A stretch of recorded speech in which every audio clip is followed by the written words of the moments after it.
Hello everyone, आज हम start करते हैं chemical properties of halo arenes. ये हमारा चैप्टर चल रहा है halo alkanes and halo arenes.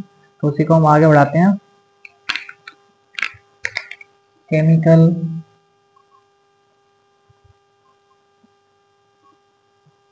Properties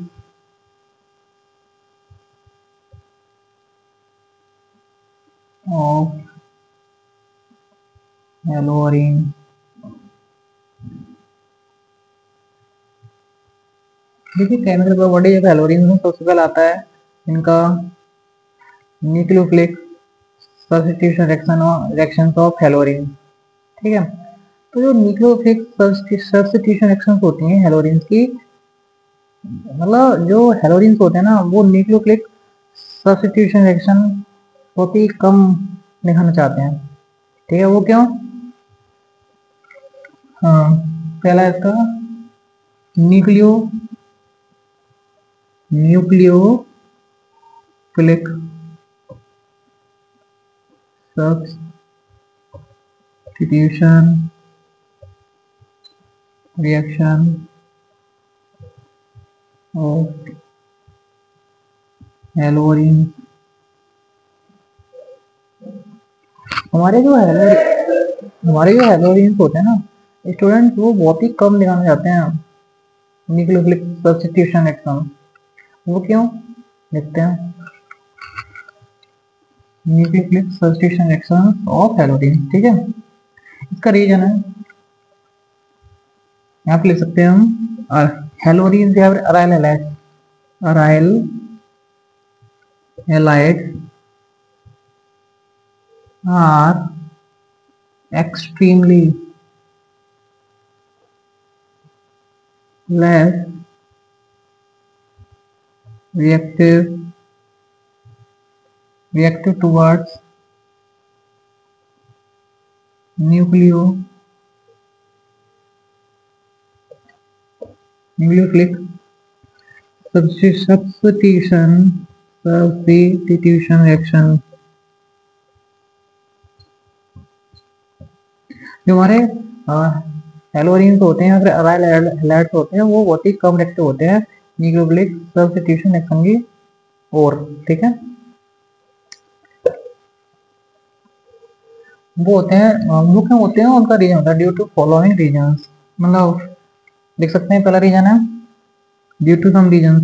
पहला रीजन है ड्यू टू रीजन है, हम कह सकते हैं ड्यू टू पहला ही रीजन है ड्यू टू रिजोनेंस।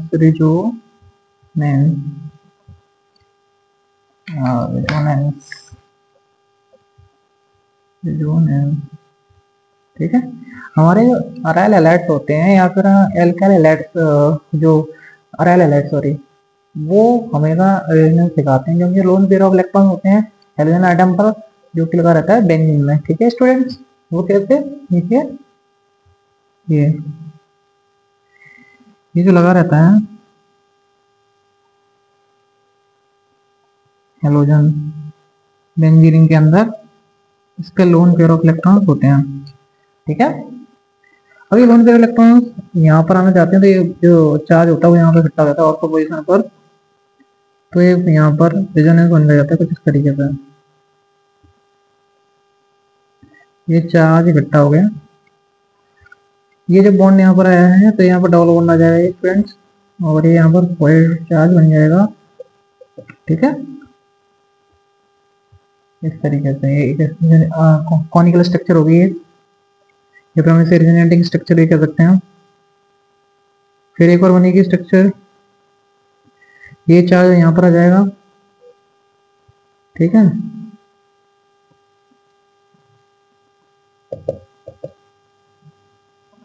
एक और बनेगी स्ट्रक्चर,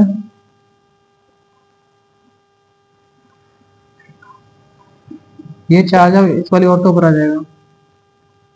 ठीक है, ये पॉइंट चार्ज था यहाँ पर, और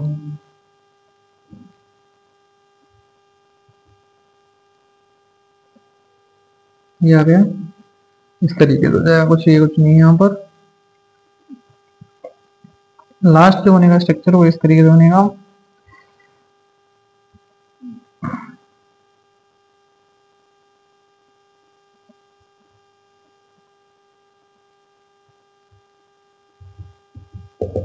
ये लास्ट स्ट्रक्चर है, आप देख रहे हैं फ्रेंड, ये डबल बॉन्ड है वो यहाँ पर है और ये बॉन्ड है वो यहाँ पर है, यानी कि इलेक्ट्रॉन की क्या हो रही है, बेंजीन रिंग के अंदर मूवमेंट हो रही है, यानी कि जो हमारा हेलोजन एटम है वो इलेक्ट्रॉन दे रहा है बेंजीन रिंग के अंदर ड्यू टू प्लस एम। ठीक है, तो इससे क्या हो रहा है कि रेजोनेंस हो रहा है। आप देख रहे हैं यहाँ पर रेजोनेंस की वजह से डबल बॉन्ड करैक्टर आ रहा है हेलोजन और कार्बन के बीच में। Due to resonance double bond character creates between halogen and carbon atom, यानी कार्बन एटम इस हेलोजन और इस कार्बन एटम के बीच में क्या जाएगा, डबल बॉन्ड करैक्टर आ जाएगा। एक बात है, ये जब कोई भी न्यूक्लियोफाइल आएगा इसी को तो उठाएगा, इस हेलोजन को। आप बताइए जब यहाँ पर डबल बॉन्ड करैक्टर आ गया तो क्या इस हेलोजन को हटाना इतना आसान होगा? इसीलिए ये हमारे जो हेलोजन होते हैं, जो अराइल हैलाइड्स होते हैं, अराइल हैलाइड्स में से इन हेलोजन को उठाना बहुत ही ज्यादा मुश्किल होता है। ठीक है, due to resonance development character acquired by the C X bond, यानी कि सी और एक्स, यानी कि ये सी हो गया, एक्स हो गया, सी एक्स बॉन्ड के बीच में डेवलपमेंट करैक्टर आ जाता है और इस डेवलपमेंट को तोड़ना आसान नहीं होता है। इसीलिए क्या होता है कि अराइल हैलाइड्स जो होते हैं वो न्यूक्लियोफिलिक सब्स्टिट्यूशन एक्शन बहुत ही रेयर ऑफ द रेयर दिखाते हैं लेकिन रेयर। ठीक है, मिटा लेते हैं, लिख लिया आप सबने? ठीक है, लिख लीजिए। ठीक है, मिटा देते हैं। तो लिखेंगे, हम लिखेंगे यहाँ पर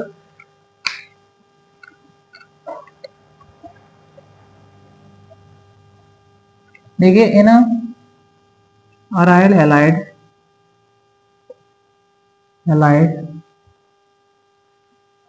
in aryl halide CX bond acquires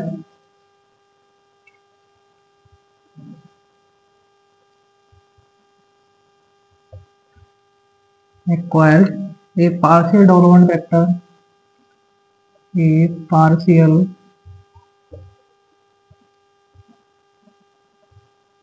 double bond character। ठीक है, due to resonance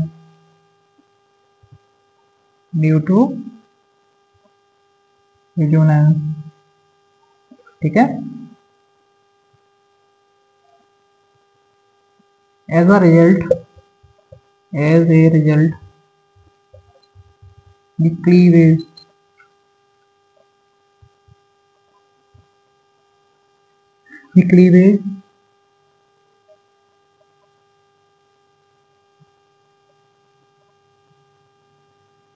of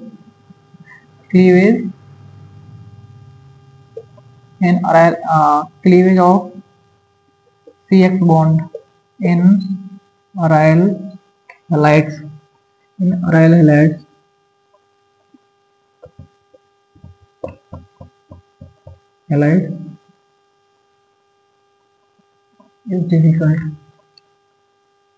is difficult ठीक है, then alkyl halides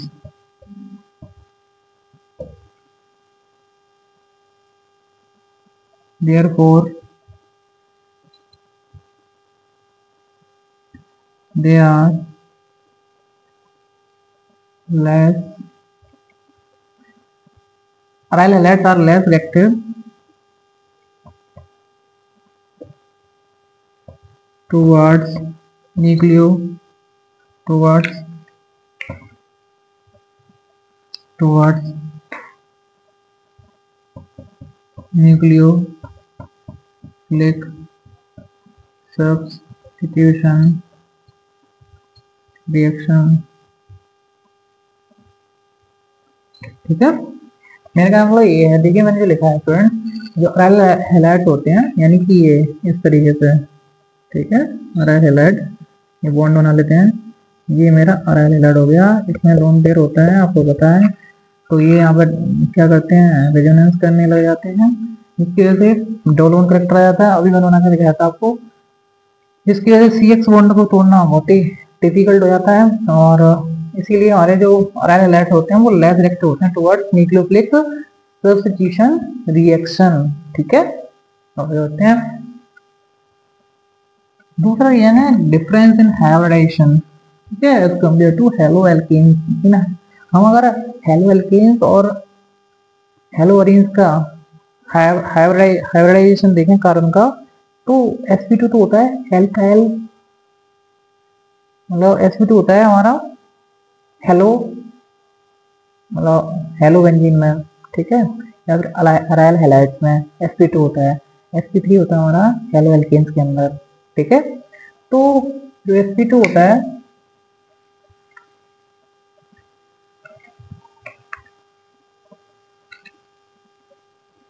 जो दूसरा रीजन है डिफरेंस इन हाइब्रिडाइजेशन,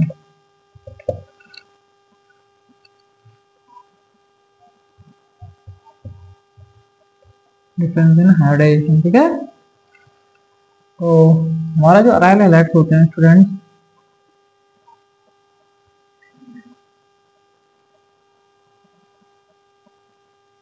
इस तरीके से होते हैं। ये जो कार्बन होता है वो sp2 हाइब्रिडाइज होता है।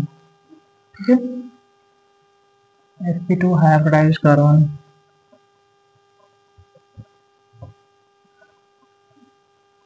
Hybridised hybrid carbon,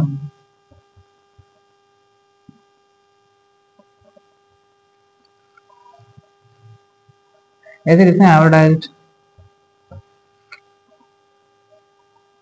carbon. ठीक है, लेकिन जो हमारा वो एल्काइल हैलाइड्स होते हैं,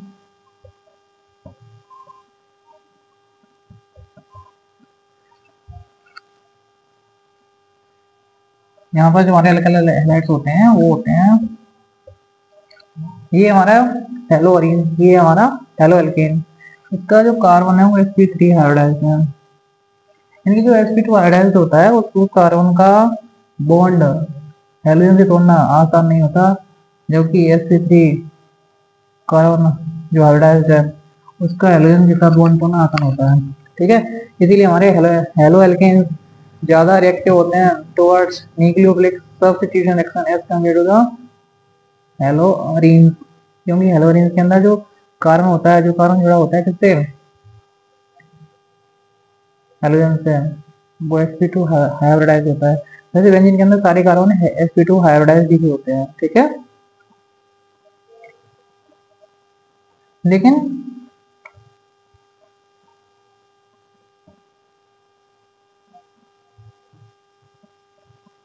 हम high temperature and high pressure पर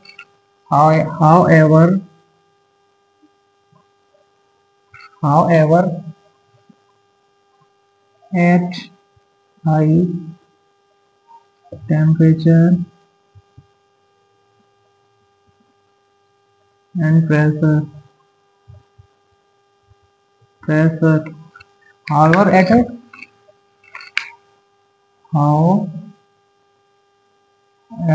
at high temperature and high temperature and pressure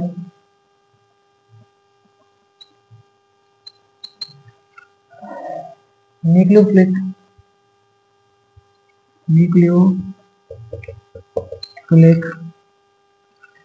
substitution reactions can be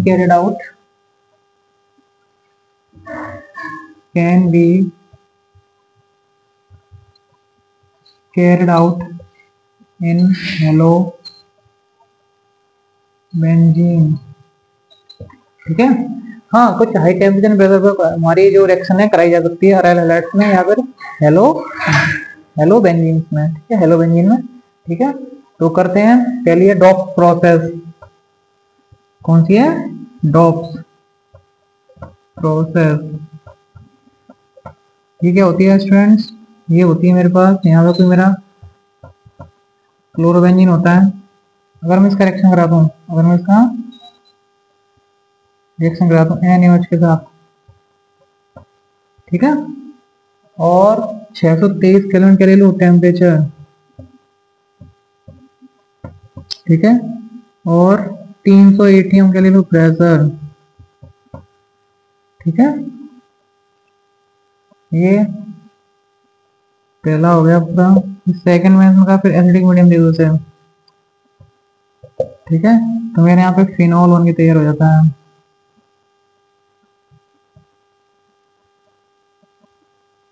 phenol, ठीक है। ये जो हुआ है ना, high temperature and high pressure पर हुआ है रिएक्शन, ठीक है, इसे डॉप्स प्रोसेस बोलते हैं, ठीक है, लिख लिया होगा आपने। High temperature and high pressure पर न्यूक्लियोफिलिक सब्स्टिट्यूशन रिएक्शन कराई जा सकती है एल्यूमिनियम के अंदर। एक नाम है डॉप्स प्रोसेस। उसमें हम फिनॉल बना लेते हैं किसमें से? क्लोरोबेंजीन में से, ठीक है। ये मेरा NOH है फर्स्ट केस में, 623 केल्विन टेम्परेचर है, 623, 300 एटीएम प्रेशर लिया है, ठीक है, और एसिडिक मीडियम करा दिया बाद में दूसरे केस में, ठीक है। मेरा फिनॉल बन के तैयार हो गया है, ठीक है। अब नेक्स्ट कराते हैं। लिख लिया होगा आप सबने? लिख लिया स्टूडेंट्स? मिटा दें? ठीक है, मिटा देते हैं।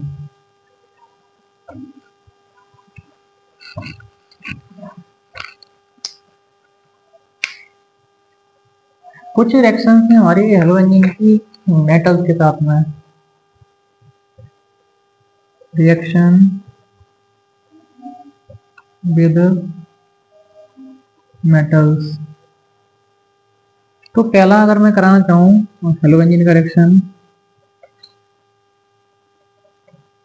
मेरे पास एक क्या है? क्लोरीन है। अगर मैं इसके दो मॉलिक्यूल ले लूँ और मैं दो सोडियम के साथ रिएक्शन कराता हूँ, ठीक है, यहाँ पे क्या ले लूँ मैं? ईथर,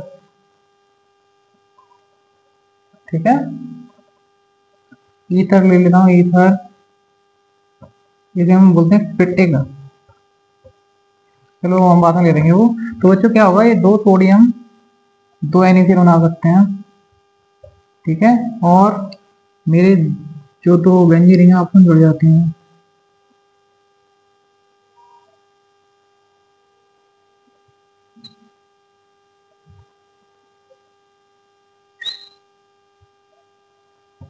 ये डाइफिनाइल होने जा रही है बच्चों, डाइफिनाइल, ठीक है। और ये मेरे पास दो क्लोरीन, इसे हम फिटिक रिएक्शन बोलते हैं, फिटिक रिएक्शन, ठीक है, ओके। इसे हम फिटिक रिएक्शन बोलते हैं। यदि मेरे दो बेंजीन आपस में जुड़ती हैं और दो सोडियम के एटम लेकर के दो क्लोरोबेंजीन का रिएक्शन करता हूँ, तो क्या बनता है? डाइफिनाइल बनता है, ठीक है। अगर मैं हेलोबेंजीन है ये मेटल्स के साथ रिएक्शन कराया, ठीक है, ओके, लिख लिया होगा सबने, ओके, थैंक यू। अब आगे चलते हैं, एक और रिएक्शन कराते हैं मेटल्स की। नेक्स्ट है, अगर मैं रिएक्शन कराऊं क्लोरोबेंजीन की, ठीक है, और यहाँ पे मैंने क्या ले लिया? दो सोडियम, और यहाँ पे मैंने ले लिया आपका क्लोरीन, और यहाँ पे ले लिया इसके साथ CH3। सोचिए क्या होगा यहाँ से? ऐसे करके ना, ये ऐसे करके, ये सोडियम है ना, दो NaCl निकाल देगा बाहर ऐसे करके। अगर मैं बनाता हूँ ऐसे करके, दो NaCl निकल जाएंगे, 2NaCl, ठीक है, फिर CH3 जुड़ जाएगा, ठीक है। अगर मैं इस तरीके से हो जाएगा ये, ठीक है। तो ये क्लोरोबेंजीन था मेरे पास, तो ये Cl, ये Cl, दो NaCl बाहर निकल जाएंगे। यहाँ पे ईथर लेना पड़ता है,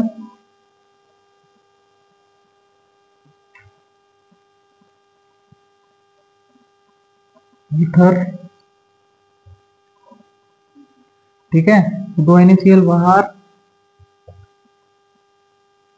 और ये बन जाएगा आपका टो, ये आपका बन जाएगा टोलिन,